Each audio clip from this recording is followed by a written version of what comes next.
আজি মই দেখুৱাম মন্ত্ৰী যোগেন মোহনৰ মামৰা সমষ্টিত আচলতে প্ৰধানমন্ত্ৰী আৱাস যোজনাৰ নামত এয়া কি চলিছে।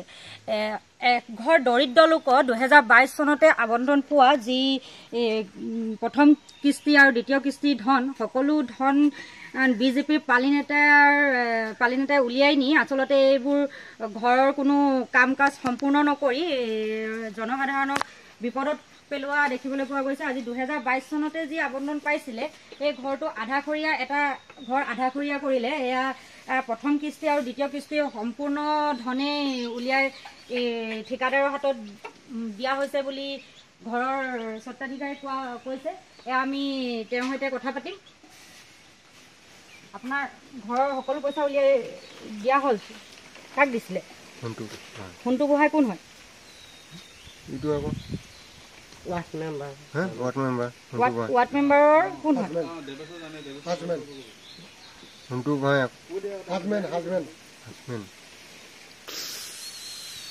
ৱাৰ্ড মেম্বাৰৰ হাজবেণ্ড হয়। আপুনি পইচাখিনি তেওঁ উলিয়াই দিছিলে নেকি? মই গ'লো, মই একাউণ্টৰ পৰা তাৰ ভৰাই লৈ লাগি তাৰ একাউণ্টত ভৰাই লৈছে। তাৰপৰা মোক ক'লে 1000 এটা দিম বুলি ক'লে যোৱা বছৰ মাঘ বিহুত। মই আকৌ মাতিবলৈ গ'লে মই নগ'লো। এতিয়া ঘৰ আপোনালোকৰ এনেকুৱা আধাখৰীয়াকৈ বনাই থৈ দিছে আৰু সম্পূৰ্ণ ঘৰ বনাই দিয়া নাই? নাই দিয়া। বনাবলৈ কি কৈছে নাই আপুনি যে ঘৰটো আধাখৰীয়া কৰি থৈছে? এতিয়া নবনাও বুলি কৈছে। কিয় নবনাও বুলি কৈছে? জানো। আপুনি কাৰো কাগজ পত্ৰ নাই? পঞ্চায়তলৈ যোৱা নাই নেকি? নাই যোৱা। হয়, এয়া স্থানীয় ৰাইজ আৰু উপস্থিত আছে, তেওঁলোকৰ পৰা জানিম। হয়, আজি এইটো 2 বছৰমানেই হ'ব। কিন্তু প্ৰেমিয়াৰ ঘৰকেইটা যোনখিনি আহিছে সেইখিনি সোণটো গোহাঁই নামৰ ব্যক্তি এইজনটো এনেকুৱা কথাকেইটা কৈ এইজন যোগেন মোহন ডাঙৰীয়া তেওঁৰ ঘনিষ্ঠ বুলি কৈ আজি 2 বছৰ হৈ গ'ল। এই বনমালী চাহ বাগিচা ভূঞালাইনৰ যিমানখিনি 12টা ঘৰ আছে এই 12টা ঘৰ সম্পূৰ্ণৰূপে মানে আধাখৰীয়া কিছুমান আছে, কিছুমানতো পইচা লৈ পিনে ঘৰ বনাই দিয়া নাই। এনেকৈ সেই দুৰ্নীতি কাম কৰি আছে। আমি মানুহখিনিক কৈছে, আমাক মানুহখিনিও ওলাইছে। আৰু মানুহখিনি যদি গোহাঁই ওচৰলৈ গৈ এই সোণটো গোহাঁই ওচৰত যদি মানুহখিনি গৈ যে পইচাৰ ঘৰটো বনাই দিয়ে বুলি কৈ থাকে, কিন্তু নাই। সোণটো গোহাঁই আচলতে কোন হয়? সোণটো গোহাঁই বিজেপিৰ এজন সদস্যই হয়। তেওঁ ৱাইফে এতিয়া ৱাৰ্ড মেম্বাৰ হৈ আছে, এইটো আমাৰ 4 নম্বৰ ৱাৰ্ড। তেওঁ বিচাংপানী পঞ্চায়তৰ হয়। কিন্তু সোণটো গোহাঁইক ইমান বাৰে প্ৰতি কৈ থকা অৱস্থাটো ঘৰটো আহি পিনে বনাই দিম বুলি কৈ থাকে, কিন্তু মানুহখিনিক কৈ যে বোলে মই বনাই দিম, মই সময় পোৱা নাই। আৰু এই পইচা লৈ পিনে ইমান দিনলৈকে কেলৈ বনাই দিয়া নাই? কিমান চনত পোৱা হৈছিলে ঘৰটো? ঘৰটো এইটো 2022 চনৰ হ'ব। 2022 চনৰে ঘৰ হয়।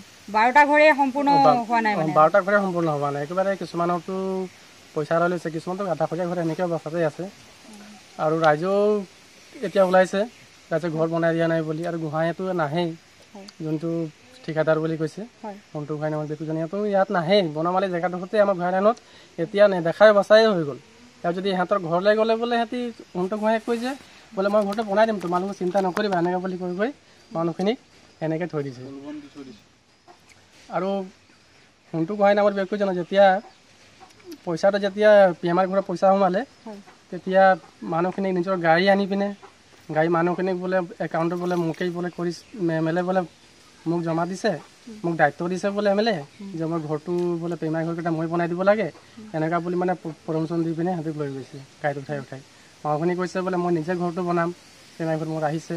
সোণটো গোহাঁই ব্যক্তিয়ে কৈছে বোলে নাই, বোলে ঘৰটো বোলে তুমি নিজে বনাব নোৱাৰা, এনেকুৱা বুলি কৈ পিনে মানুহখিনিক তাই ধমকি দি পিনে এই একাউণ্ট লৈ পিনে মানুহখিনিক লৈ পিনে পইচা উলিয়াই পিনে এই ঘৰটো নিজে বনাম বুলি লৈ লৈছে। আৰু এইটো আধাখৰীয়া ঘৰ এতিয়ালৈকে এনেকৈ অৱস্থাতে আছে।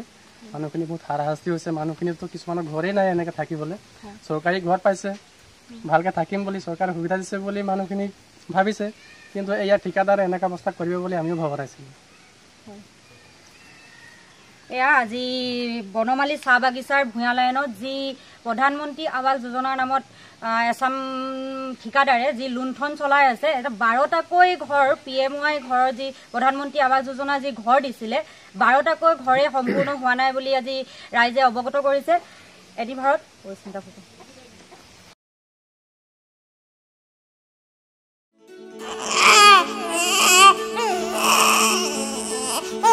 অভিনন্দন, আপোনাৰ এজনী ছোৱালী জন্ম হৈছে।